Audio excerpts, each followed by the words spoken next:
Os linfonodos, que também são conhecidos como nódulos linfáticos ou ainda gânglios linfáticos, né, um terceiro nome menos conhecido, menos utilizado, mas que vocês podem encontrar, né, são nomes que a gente dá para uma estrutura ovoide que vai estar distribuída pela rede linfática. Né? Eu comecei a falar do sistema linfático em outro vídeo, mas a rede linfática aí vai ser composta pelos vasos linfáticos e você vai ver que ao longo dos vasos vai ter essas estruturas ovoides, essas bolinhas, que são de fato os linfonodos. E vocês podem ver que aqui eu disse que você vai ter mais desses linfonodos aonde? Na axila, na virilha, no intestino. No desenho vocês podem ver aqui, axila, virilha, intestino. No pescoço também tem bastante, tá? Por que que você vai ter uma concentração de linfonodos nessa região? Para entender essa localização dos linfonodos, a gente tem que entender o que, que eles abrigam, né? O que, que tem dentro de um linfonodo.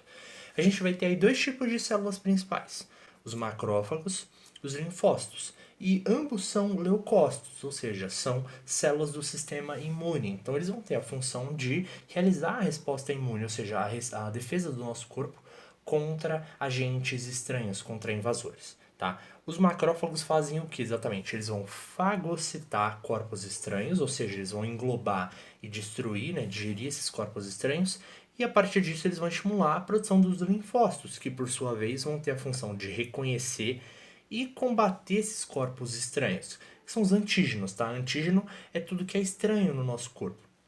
A gente pode dizer que são antígenos o quê? Vírus, bactérias, venenos, mas também, por exemplo, órgãos transplantados. Né? Afinal de contas, um órgão transplantado é um órgão que não é meu. Por isso que ocorre rejeição a alguns órgãos transplantados. Quando o corpo reconhece ele como os antígenos, né, algumas células vão combater eles. Mas enfim, o importante é que nos linfonodos vai ter ação desses leucócitos, dessas células do sistema imune. Então, o que acontece dentro dos linfonodos é um combate a invasores. E por isso vai ter essa grande concentração nas axilas, na virilha, no intestino e no pescoço.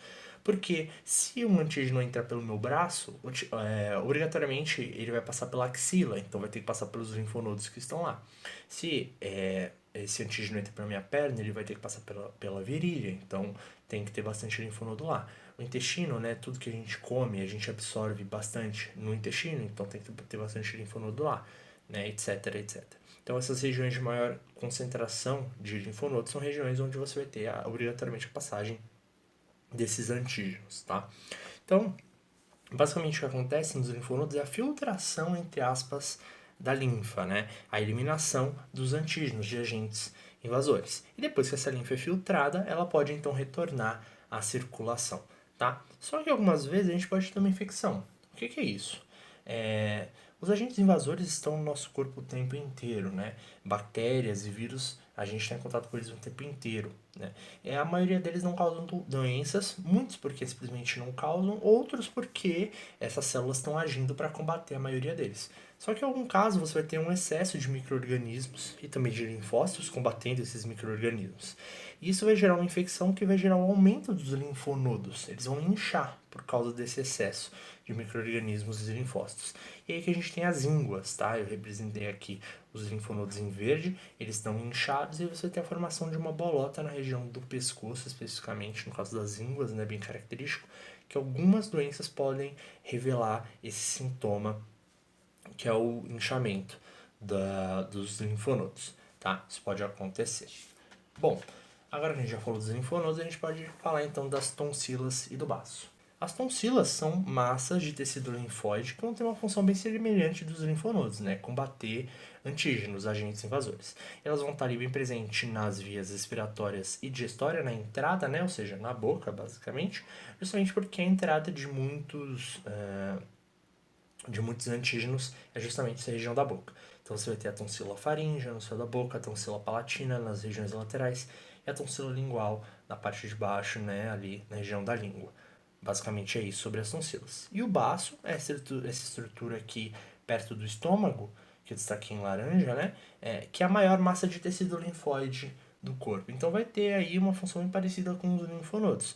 Mas o interessante é que o baço ele vai ter uma ligação com o sistema cardiovascular diretamente. Então, ele vai ter uma ação ligada ao sistema cardiovascular. Por exemplo, ele remove antígenos do sangue. ele vai fazer muito disso como? Produzindo linfócitos do sangue. Ele produz linfócitos que vão estar no sangue, né? Os linfócitos não vão estar só no sistema linfático, né? Eles também vão estar no sangue. E ele também vai destruir hemácias envelhecidas, né? As hemácias, que são os glóbulos vermelhos, células importantes do sangue, eles, quando elas ficam velhas, né? Elas têm uma vida útil. Depois disso, elas vão para o baço, onde elas são destruídas, tá? Bom, sobre esses componentes é isso. Espero que esse vídeo ajude vocês e estudem bastante.